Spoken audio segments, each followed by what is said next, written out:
मान लो मैं आपको बोलता हूँ कि आचार्य जी 100 रुपये देना, तो आप मुझे वो एक नोट देंगे नीला से कलर का, 100 रुपये का नोट। अब उसके ऊपर लिखा हुआ वो तो 100 रुपये नहीं है, वो तो 100 रुपये का नोट है, प्रोमिसरी नोट। तो जब सरकार से हमने ये पूछा कि आपका जो ये प्रोमिसरी नोट है ये किसके एवज में आपने हमको दिया है, इस पे लिखा हुआ है मैं धारक को 100 रुपये अदा करने का वचन देता हूं।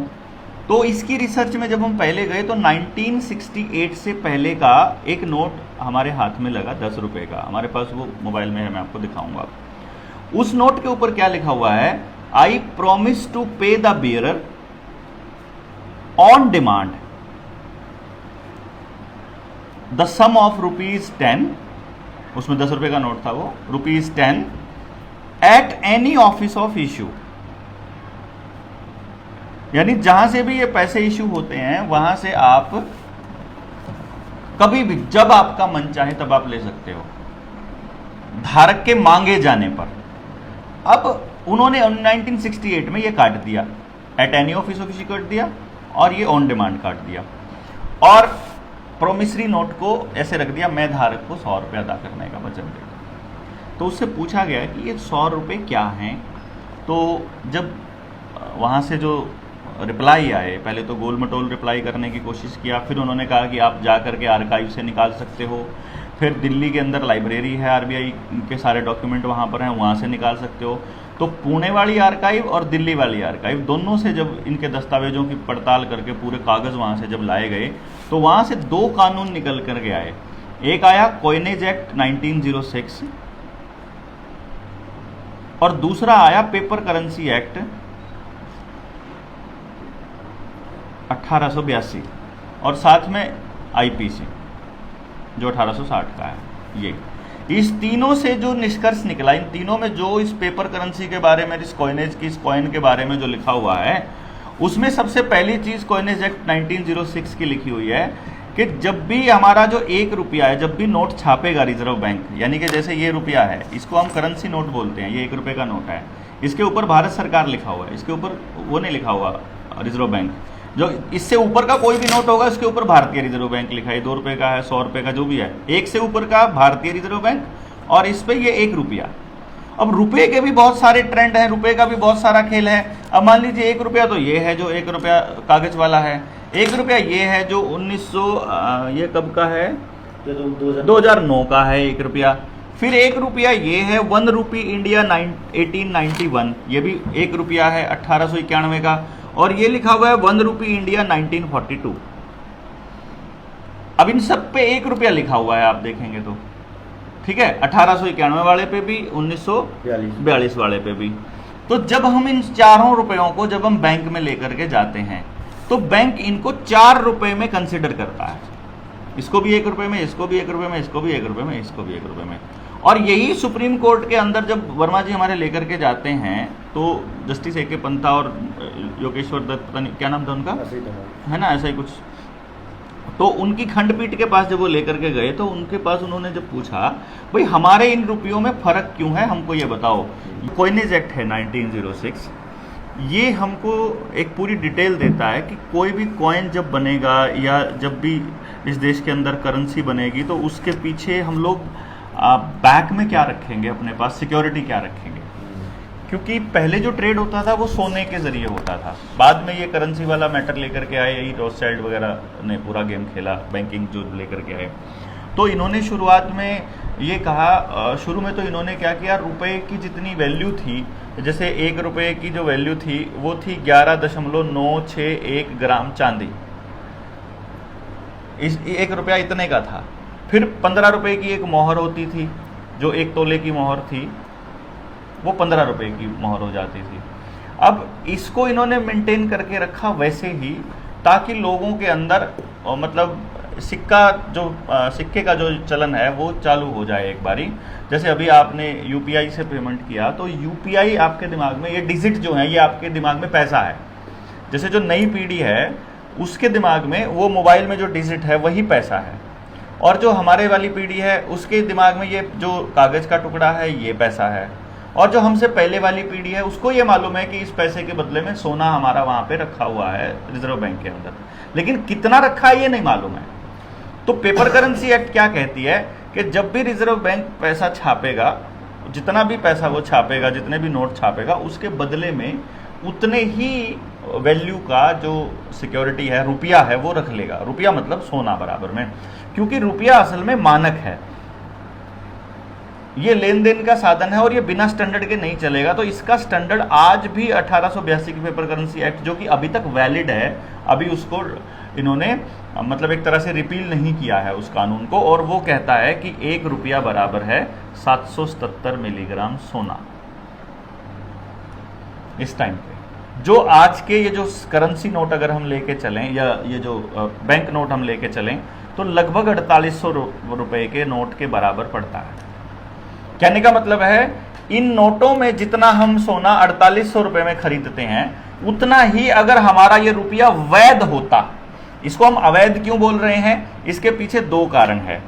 सबसे पहला कारण एक है कि जो 1968 में इन्होंने वचनखंड बदला, उसका गवर्नर का वचनखंड बदला, तो किसी का भी एफिडेविट आप बदल नहीं सकते, कानूनन जुर्म है किसी का एफिडेविट बदलना, बल्कि खुद का एफिडेविट बदलना भी जुर्म माना जाता है। दूसरा जो इसके पीछे तर्क है वो ये है कि जब आज भी बैंकों में ये रुपए चलन में हैं और बैंक इनको लेने से मना नहीं कर रहा है, तो इनको दे क्यों नहीं रहा है? तो वो कहते हैं कि ये भी 1 रुपया है, ये भी 1 रुपया है और ये भी 1 रुपया है। तो जब ये सारे रुपए हैं और ये भारत के रुपए हैं और 1 रुपये में ही कंसिडर करता है बैंक, तो सबकी परचेजिंग वैल्यू बराबर होनी चाहिए। परचेजिंग वैल्यू इन 2 रुपयों की तो कोई परचेजिंग वैल्यू है ही नहीं है। इनमें तो टॉफी आती है एक आजकल के टाइम पे, इसके अंदर तो, और इनकी परचेजिंग वैल्यू इतनी है कि एक में 50 किलो गेहूं आ जाता है, एक के अंदर जो है वो 25 किलो गेहूं आ जाएगा। हाँ, प्योर चांदी का भी है, एक 100% चांदी है, एक 50% चांदी है, 91 वाला 100। तो बाजार में इनकी वैल्यू अलग है और बैंक में इनकी वैल्यू बराबर है। तो इसका मतलब है कि देश की जनता के साथ में फ्रॉड हो गया, और वो फ्रॉड धीरे धीरे करते करते वो यहां तक ले आए। जब 1911 के पेपर करेंसी एक्ट की तरफ जब नजर दौड़ाई, तो भारत का रुपया ये कैसे पता चलेगा?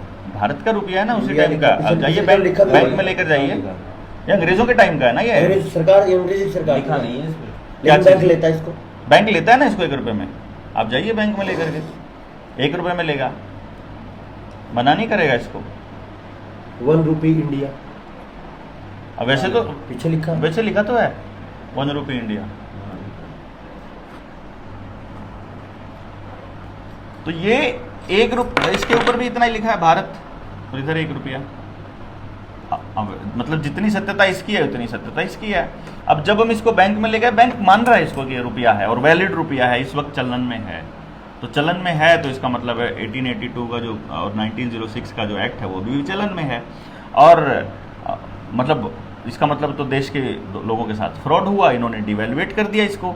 और डिवैल्यूएशन जो है रुपए की, नोट की या रुपए की जो डिवैल्यूएशन है, वो आईपीसी के अंदर कानूनन जुर्म है और इसके ऊपर आजीवन कारावास तक की सजा है।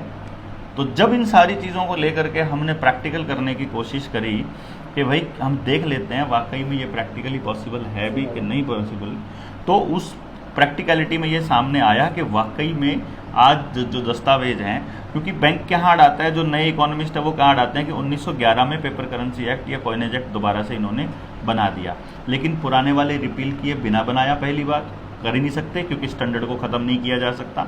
आप ऐसा नहीं कर सकते कि कल से जो है 1 मीटर बराबर 99.9 सेंटीमीटर के बराबर हो जाएगा, ऐसा थोड़ी होगा। मतलब संसद में अगर आपने पास करे, स्टैंडर्ड को नहीं आप छेड़ सकते ना, संसद भी जो यूनिवर्सल होता है स्टैंडर्ड तो उसमें जब 1911 के एक्ट के ऊपर जब आरटीआई लगाई गई और आरटीआई राष्ट्रपति तक लगाई, तो राष्ट्रपति ने जवाब में दिया कि संसद को, पार्लियामेंट को पावर ही नहीं है इसके ऊपर कानून बनाने की। तो वो इसको भी चैलेंज करना बाकी रहता है, बल्कि ये असल में तो उस आरटीआई से ही ये खारिज हो जाएगा, और जितने भी सांसद उसमें शामिल थे वो सारों को जेल होने वाली है 100%, जिस दिन देश की जनता को ये रुपए का खेल समझ में आया। उससे पहले हमने कुछ प्रैक्टिकल करने की कोशिश करी। प्रैक्टिकल में क्या हुआ कि हमने जिन लोगों से लोन की अदायगी नहीं हो पा रही थी, वो इतनी गरीबी में है कि उनकी ज़मीन, मकान, दुकान, फैक्ट्री, कुछ भी अगर मान लो इस पोजीशन पर है कि बिल्कुल कुड़की होने वाली है और अब उनके पास ऑप्शन ही नहीं बचा है कुछ भी कुड़की के अलावा, वो हमको दो। हम ये सारे दस्तावेज उसके साथ में लगा करके, अपने कागज़ लगा करके और बैंकों को हम लोग भेजते हैं। सुनील का भी एग्जाम्पल उसके अंदर एक शामिल है। तो फाइल लेके आया है, तो फाइल वो दिखाएगा, अभी फाइल दिखाई दे एक बारी। इनमें क्या हुआ कि जब हमने बैंक को ये कहा कि भाई हमको पता चला है कि तुमने हमारे साथ फ्रॉड रुपए में ट्रेड किया है, तुमने हमको जो पैसा दिया वो असली रुपया नहीं था, क्योंकि मेरे असली रुपए की तो वैल्यू ये है और इसमें तो ये पूरा का पूरा खेल है। तो ये बैंकों को, ये कार लोन का एक का है, मतलब इसके टोटल कितने लोन थे? 4 लोन थे इसके। टोटल कीमत थी, इसमें दो है, हाँ। एक 8-29 का है, एक 6 का है। तो 14 लाख के लोन का ये डिटेल में है। इस 14 लाख के लोन की जो हमारी जो टोटल पेमेंट जो देनी बनती है बैंकों को, वो जब हमने इनके हिसाब से लगाया, ये 489 का नोटों के कूटकरण में भारतीय दंड संहिता की धारा 489 क ख ग घ अंक के अनुसार संज्ञेय अपराध है, जिसके लिए आजीवन कारावास तक का दंड निर्धारित है। तो ये जो रुपए में हमारी टोटल वैल्यू बनती है, इस 8,29,000 रुपए की जो वैल्यू आज के दौर में, जिस दिन ये चिट्ठी भेजी थी उस दिन का जो सोने का रेट है, उसके हिसाब से जो हमारे वैध रुपए में 169 रुपये 93 पैसे बनती है। तुमने जो हमारे साथ छल किया, फिर हमने इसके अंदर लिखा कि हमारे इतने रुपए काट करके बाकी का पैसा जो हमने किस्तों के रूप में तुमको दिया है ये हमारा वापस करो, और नहीं तो फिर हमको बताओ कि तुम अवैध रुपए में कारोबार करना चाहते हो। जब हमने बैंकों को आवेदन दिए, बैंकों की RTI लगाई, बैंकों से पूछा, ये सारे नियम, ये सारे लॉ हैं जो हमने इसके साथ अटैच किए हैं, तो ये बैंकों को हम भेज चुके हैं। और एक चीज़ और कल हुई, क्या हुआ, हाँ। मैंने इनकी FIR की थी। ये है एक लोन है हीरो फिनकॉर्प, ये हीरो कंपनी का। तो मैंने इसके कागज़ लगाए थे, इसका आवेदन लगाया था। तो जब आवेदन लगाया तो इसका जवाब काफ़ी दिन नहीं आया, तो मैंने FIR करी फिर कि भाई ये हमें परेशान कर रहे हैं और जवाब नहीं दे रहे हैं, मैं तो पेमेंट करने के लिए तैयार हूँ। 2 महीने के बाद कल इधर वसंत विहार दिल्ली से फ़ोन आया SHO का कि आपका क्या केस है। मैंने उनको बोला कि ये बैंकों का फ्रॉड का केस है, कि 420 के केस में फंस रहे हैं, वो हमें डिवैल्यूएटेड करेंसी पे लेन देन कर रहे हैं, और मैं तो भारत के कानून को मानने वाला हूँ, तो मैं तो फ्रॉड करेंसी पे लेन देन नहीं करूँगा। तो काफ़ी देर बहस करने के बाद वो बोला कि भाई ठीक है, तेरे को जो करना है कर, कोर्ट में चला जा, और जैसा मेरे पास जवाब बनता है मैं दे देता हूँ। यानी उनको भी पता नहीं है इस मामले का। तो मैंने उनको यही बोला कि जो आपके तरफ से जो जवाब बन रहा है वो लिख के दो, तो मैं आगे की कार्रवाई अपने आप करूँगा। फिर यानी पहले हम सिविल सूट में जाएंगे, आवेदन कर रहे हैं भाई बता दो, हम पेमेंट कर ले लो, और जब वो सिविल सूट से नहीं मान रहे तो फिर क्रिमिनल सूट में जाएंगे, क्योंकि 420 में फंस रहे हो। बैंक हमारे साथ 420 कर रहे हैं, ये हम उनको बोल चुके हैं, और बैंक इस बात को मानता है, क्योंकि जब ये चिट्ठी, जब तक हमने बैंक को नहीं भेजी थी, सुनील ने नहीं भेजी थी, तब तक बैंक वाले रोज़ तो इनको फ़ोन की, मेरे साथ ही गाड़ी में हम लोग साथ रहते थे, पूरे हरियाणा में घूम रहे थे, तो 24 घंटे तो उनका फ़ोन आना, कभी एक लोन के लिए, कभी दूसरे लोन के लिए। अब हम लोग समाज का काम कर रहे हैं तो फिर कमाई कब करेंगे, तो वो ऑब्वियसली सारा का सारा बैठ गया। लेकिन फिर बाद में हमारे पास ये दस्तावेज सारे के सारे हाथ आ गए। दस्तावेज हाथ आने के बाद हमने फिर इसका प्रैक्टिकल चलो कर ही लेते हैं, और उनको बोल दिया कि भाई ठीक है, हम देना चाहते हैं, आप हमारे को ये हमारे सवालों का जवाब दे दो। जैसे ही चिट्ठी बैंक के पास जाती है, मतलब बैंक का फ़ोन डे 1 ही आना बंद हो जाता है। मतलब रिकवरी वालों के पास खबर पहुंच गई, इसका मतलब आराम से उसी दिन उसी टाइम पहुंच गई कि इसको फ़ोन नहीं करना, बाकी किसी को भी फ़ोन कर लो। और तेरा कागज भी उल्टे आ गए थे। कौन से कागज? नहीं, कागज तो नहीं आया। एक और था, ये दूसरा केस जो है इसका, मेरा एक बिजनेस लोन का है। उसमें सबसे बड़ी कमाल की बात ये हुई, पहले जो धमकी देता था बैंक वाले, वो प्यार से बात करने लगे। तो मैंने उनको मैसेज किया कि भाई साहब, अगर बात पर्सनल होती तो विषय अलग था, बात बैंकिंग सिस्टम की है जो डॉक्यूमेंट बेस्ड है। मेरे पूरे घर की और ज़मीन के पेपर आपके पास हैं, यानी आप टोटल सिक्योरिटी में हो, क्योंकि मेरे को देने तो 9 लाख रुपए हैं, और मेरी जो प्रॉपर्टी की वैल्यू है वो 19-20 लाख रुपए के आसपास है। यानी मैंने उनको बोला कि आपकी टोटल सिक्योरिटी में नीलामी करवा सकते हो, तो मैं तैयार हूँ, अगर हिम्मत है तो करवा दो। लेकिन मैंने कुछ सवाल पूछे बैंक से, यानी सिस्टम से, पर्सनल मैटर नहीं है अपना कुछ भी। तो बैंक तो डॉक्यूमेंट बेस्ड काम करता है, मैं भी डॉक्यूमेंट का जवाब डॉक्यूमेंट्स में चाहता हूँ, और साफ साफ लिखा है कि मैं आपकी शर्तों पर ही कर्ज की अदायगी करूँगा, केवल जवाब दे दो। अभी तक इसका कोई जवाब नहीं आया। अब बोल रहे कि यार मिल ले एक बार, जो पहले धमकी देता था बोल रहे मिल ले यार एक बार। कि बैंक मैनेजर है अभी ये सेटलमेंट की बात करेगा, मैं सेटलमेंट करूं, क्यों करूंगा? सेटलमेंट कर लूं कितने में भी, या 0 पे करूं, तो वो तो फिर वो सिविल को तो वहीं वो जाना है। एनपीए करेगा उसको, सिविल खत्म होने वाला है, तो सेटलमेंट में भी करेगा, और न ये हम इस तरीके से जाएंगे तो भी करेगा। तो हम कानून के हिसाब से जाएंगे। लेकिन कानून जब जो ये कहता है- कोर्ट में कवर होगा, एक बहुत बड़ा जो डेवलपमेंट अपना हुआ है जनता सरकार मोर्चा का, वो ये हुआ है कि किसी का भी कितना ही बड़ा लोन है अगर, तो उस लोन की अदायगी को हम लोग कर रहे हैं। अगर आपने एक किस्त भी अगर अदा की हुई है तो, नहीं अगर भी की एक हो तो। किस्त भी नहीं भी दी हुई है तो छोटे मोटे अमाउंट का क्या, 8 लाख रुपए के 125 रुपए देना तो हमारे लिए भी कोई बड़ी बात नहीं है। हम क्या कर रहे हैं, हम बैंक को सिर्फ चिट्ठी ये लिख रहे हैं कि तुम्हारा जितना रुपया बनता है उस रुपए के हिसाब से जितनी उसकी परचेजिंग पावर है उतनी ही परचेजिंग पावर हमारे वैध रुपए की इतनी रुपए की बनती है। तो आप लोग हमारे खाते से इतना रुपया काट लीजिए, हम उसका चेक भेज रहे हैं, बाकी एक भी रुपया उसमें से काटने की ज़रूरत नहीं है। और जब तक हमारा ये मसला सॉल्व नहीं हो जाता, जब तक बैंक इसका जवाब नहीं दे देता हमारे अकाउंट में से एक भी पैसा काटा तो तुम लोगों के ऊपर हम लोग कानूनी कार्रवाई करेंगे। सिंपल। उसके बाद फिर बैंक ना तो पैसा काटता है, ना ही उसके बाद फिर कोई और कार्रवाई, फिर तो पुलिस की कार्रवाई, फिर धारा 80 का नोटिस, फिर दूसरी RTI जो FIR वो सब चलती हैं, फिर कागजी कार्रवाई। हमारा ज़मींदार या हमारा जो आम जो नागरिक है देश का, वो कहाँ फंसता है इस बैंकिंग सिस्टम के आगे कि जब बैंक वालों का फ़ोन आता है, एक तो वो डर जाता है कि पड़ोसी क्या कहेंगे, मतलब इज्जत बेइज्जती वाला जो पंगा है। दूसरा, उसको समझ नहीं है कि बोलना क्या है उनके आगे। और तीसरा, वो बैंक मैनेजर से जाके पर्सनल मिल लेता है। मतलब क्या करता है कि बैंक मैनेजर ने एक नोटिस दिया बंदे को, अब उसने क्या किया कि तुम्हारा इतनी किस्तें, तुम्हारी 3 किस्तें जो है वो टूट चुकी हैं, अब तुमको नोटिस भेज रहे हैं, या तो करवा दो नहीं तो तुम्हारा जो अकाउंट है वो NPA हो जाएगा। वो बंदा आकर के बैंक मैनेजर से मिल लेता है, बैंक मैनेजर को वो समझा देता है कि मेरा अभी नहीं है, मैं अगले महीने दे दूंगा। बैंक मैनेजर उसको फिर महीने भर का समय दे देता है, बैंक मैनेजर फिर से दूसरा नोटिस भेज देता है, वो फिर आके मिल लेता है, वो फिर समय ले लेता है। ऐसा करके वो साल 6 महीने निकाल देता है ऐसे ही।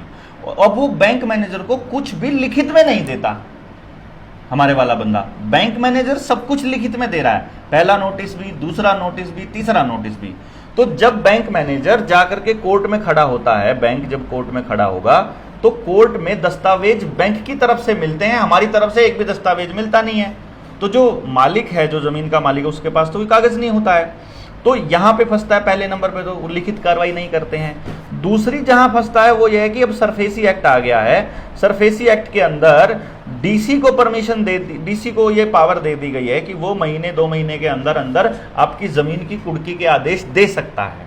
तो बैंक वहां पहुंचती, क्योंकि क्या होता है कि गूगल पे कितना सर्च हो रहा है, लोग कितने वीडियोस देख रहे हैं और कितने शब्द इस्तेमाल हो रहे हैं, आर्टिफिशियल इंटेलिजेंस उनको पूरा जानकारी दे रहे हैं कि रुपए के ऊपर देश में जागृति आ रही है, लोग बात करने लगे हैं। तो वो अब धीरे धीरे इस रुपए को गायब करके डिजिटल करेंसी लाने की फिराक में है। CBDC, ई रुपया जो लेके आने हैं, CBDC कि जल्दी से जो है आपके पास से ये जो करेंसी नोट है ये खत्म हो जाए।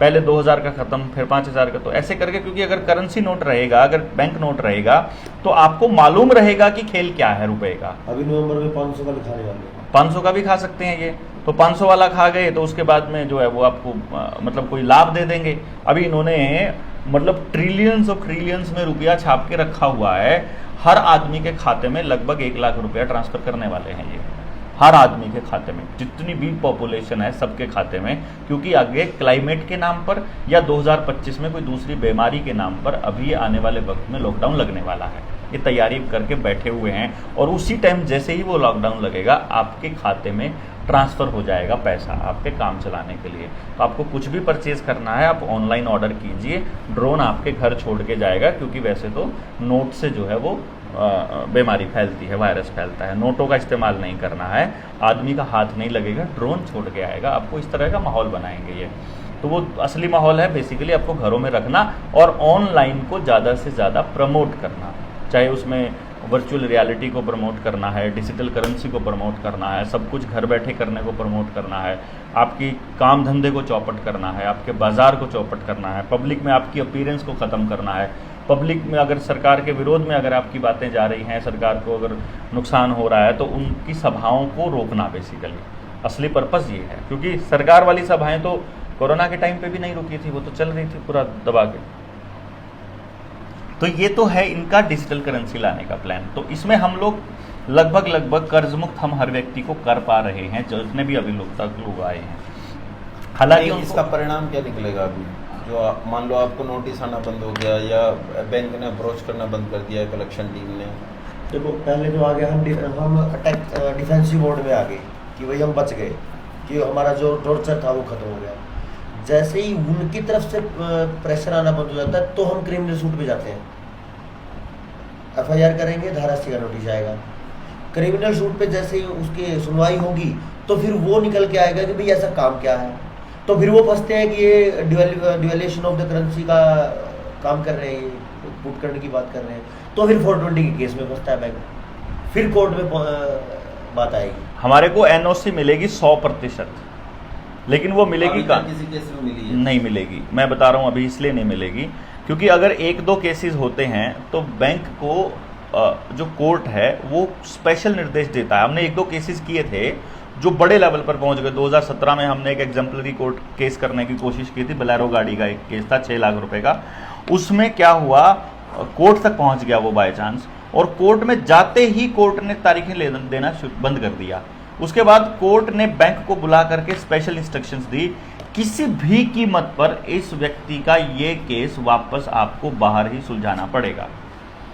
तो बैंक ने आकर के मालिक को इतना बोला, भाई तुझे पैसे देने हैं ना देने हैं ना दे, तेरे को और पैसे चाहिए और ले, लेकिन ये केस उठा ले। तो उसको कोर्ट ने बाहर ही मैनेज कर लिया, बेसिकली बैंक ने बाहर ही मैनेज कर लिया, उसको कोर्ट में चलने ही नहीं दिया। क्योंकि कोर्ट में अगर ये मुद्दा चलता है तो कोर्ट को आदमी के फेवर में देना पड़ेगा, बैंक यहां फंसता है, पूरा रिजर्व बैंक फंसता है। अब किसी को भी नहीं मालूम है कि रिजर्व बैंक ऑफ इंडिया एक प्राइवेट संस्था है और ये बैंक ऑफ इंग्लैंड की शाखा है जो कि रॉथस्चाइल्ड उसको संभालता है। तो यानी पूरा का पूरा गेम, यानी कि पूरा सिस्टम ये है। अभी बैंगलोर हाईकोर्ट का एक आदेश आया था जिसके अंदर उसने कहा था कि बैंक कर्मचारी सरकारी कर्मचारी नहीं है, 2019 का वो आदेश है। ठीक है, इसका मतलब ये हुआ कि बैंकिंग जो है, बैंक में काम करने वाले लोग सरकारी नहीं है, ना बैंक की कोई प्रॉपर्टी, किसी भी दुनिया के किसी भी देश में बैंकों के पास अपनी कोई प्रॉपर्टी नहीं है। हमको तो लोन देते हैं वो बैंक मकान बनाने के लिए, हमको तो लोन दे रहे हैं फैक्ट्रियां खोलने के लिए, बिजनेस शुरू करने के लिए, और अपना उनके पास 1 गज भी जमीन नहीं है, कहीं पर भी 1 ईंट तक नहीं लगाया। इसका मतलब पूरा बैंकिंग सिस्टम को मालूम है कि हम लोग भागने वाले हैं जब जैसे ही देश को पता चल जाएगा। तो बेसिकली क्या हो रहा है कि NOC तो हमको मिलेगी 100%, लेकिन ये डिपेंड करता है कि हम लोग कितने लोगों को इसमें जगा पाएंगे। तब तक जब हम लोग सारे जाग जाएंगे, जब सारे गांव के गांव जाकर अगर कोर्ट में खड़े होंगे तो बैंक को सुनवाई करनी पड़ेगी ना, उसको कोर्ट को सुनवाई करो, कागज हमारे फेवर में है एक, क्योंकि कोर्ट में दलील से ज्यादा कागज चलते हैं, डॉक्यूमेंट को नहीं झुटला सकते, और सरकारी डॉक्यूमेंट है तो फिर तो कहानी ही अलग है। तो यहाँ पे हम लोग प्लस में रहते हैं। अच्छा, ये तो कह रहा है विकिपीडिया पे कि भारतीय रिजर्व बैंक अधिनियम 1934 के बाद भारतीय रिजर्व बैंक की स्थापना की गई। हालांकि शुरू में निजी तौर पर स्वामित्व में था, पर 1949 में इसका राष्ट्रीयकरण किया गया था। तब से यह पूरी तरह से वित्त मंत्रालय, भारत सरकार, GOI के स्वामित्व में है। तो ये तो पूरी तरह विकिपीडिया और गूगल और फेसबुक सब इसी गेम प्लान के हिस्से हैं। आपको ये वही फीडिंग दे रहा है। हमारे पास तो पूरे दस्तावेज है, यहाँ तक कि इसके स्टेक होल्डर कौन कौन है, इसके मालिक कौन कौन है, शेयर होल्डर कौन कौन है, उनके भी दस्तावेज हैं, उनकी भी लिस्ट है पूरी की पूरी। अब ये बहुत जल्दी खुलासा होने वाला है, मतलब ये बड़े लेवल पर खुलासा होगा। ये तो अब आज की जनरेशन को आप बोलने लगोगे, आज की जनरेशन के लिए तो इन्होंने बहुत सारे कानून ऐसे निकाल के दिए हुए हैं, ये लोग फंडामेंटल कानूनों को थोड़ी बदल देंगे। लेकिन यहाँ पे फंडामेंटल दिखाएंगे नहीं, यहाँ पे दिखाएंगे थोड़ी ना, गूगल पे थोड़ी, विकिपीडिया पे थोड़ी देंगे आपको जानकारी। Reserve bank of India Bharat का केंद्रीय बैंक है, जो भारत के सभी बैंकों का संचालक है। रिजर्व बैंक भारत की अर्थव्यवस्था को नियंत्रित करता है। रिजर्व बैंक भारत की स्थापना 1 अप्रैल 1935 को हुई। जो 200 टन सोना 2014 में इंग्लैंड गया था, उसके पीछे क्या कारण दिया RTI में मालूम है? जो जियोपॉलिटिक्स है, नवनीत चतुर्वेदी ने जो किताब लिखी थी जियोपॉलिटिक्स, जिसके अंदर वो ये बता रहा है कि जो 200 टन सोना जो इंग्लैंड भेजा, उसमें भारत सरकार ये कहती है, और इंग्लैंड से जो आदेश आया वो ये आया कि सिक्योरिटी रीजन से वो पैसा वहाँ भेजा गया है। रिजर्व बैंक का पैसा है ये, पैसा मतलब सोना, 200 टन सोना। सिक्योरिटी रीजंस मतलब रिजर्व बैंक का एक्चुअली हेड ऑफिस जो है वो बैंक ऑफ इंग्लैंड ही है, और बैंक ऑफ इंग्लैंड की मुख्य शाखा ने अपना रुपया वहां मंगा लिया, सिक्योरिटी डिपॉजिट। सारा रुपया वहां मंगा लिया। अब हमको ये मालूम भी नहीं है कि आपका कितना पैसा वहाँ, लाखों टन मतलब सोना जो है वो इंग्लैंड लेकर गए थे जिस टाइम पे ये रिजर्व बैंक बनाया था इन लोगों ने। तो 1947 में देश छोड़ कर 1934 के बाद मतलब वो करेंसी जब इंग्लैंड वाले बोले कि अंग्रेज़ बोले कि हम लोग अपनी करेंसी लेकर के जा रहे हैं, तुम लोग अपनी छाप लेना, तो जो अपनी करेंसी वो लेकर के गए उसके साथ में वो अपना सोना भी लेकर के जो उसके बैक एंड पर रखा था, उसकी बैकिंग के लिए रखा, सब कुछ लेकर के चले गए। यानी वो जो लूट थी वो लूट आज भी जारी है।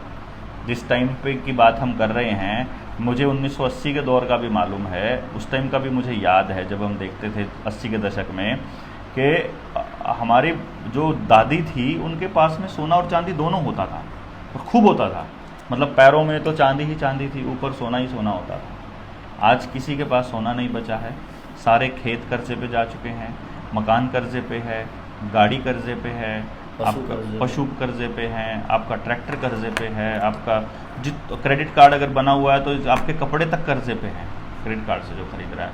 यानी आज हर बंदा कर्जे पे है और बैंक पैसे पे पैसा छापता जा रहा है, उधर से पैसा छपता जा रहा है, उधर से इसकी वैल्यू कम होती जा रही है।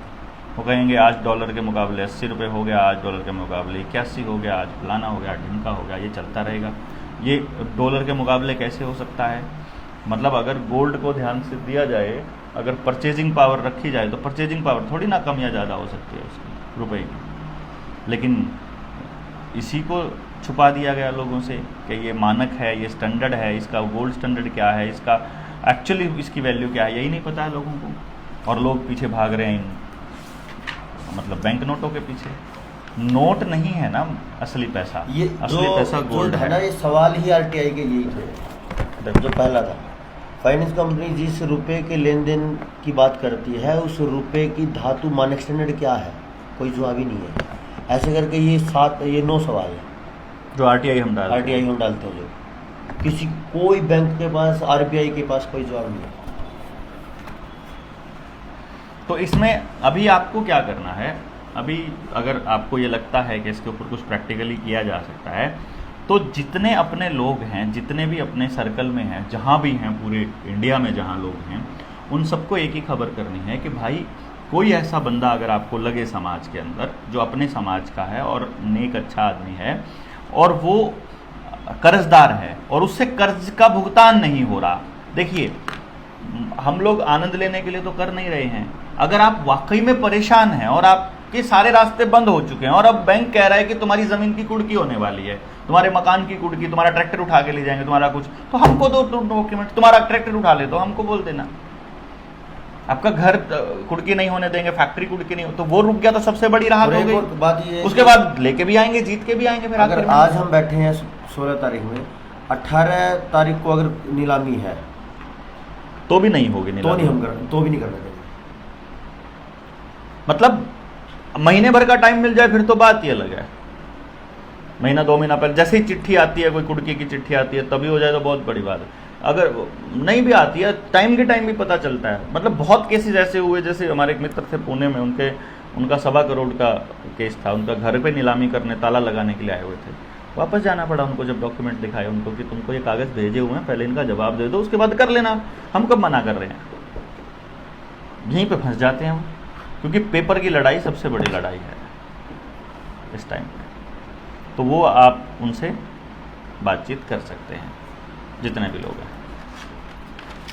इसमें जो पूरा सिस्टम है इंटरनेशनल, उसमें एक ही चीज़ क्लियर है, या तो बैंक आपको खाए, क्योंकि बैंक सब कुछ बैंक के पास आपका, नहीं तो बैंकों को आपका।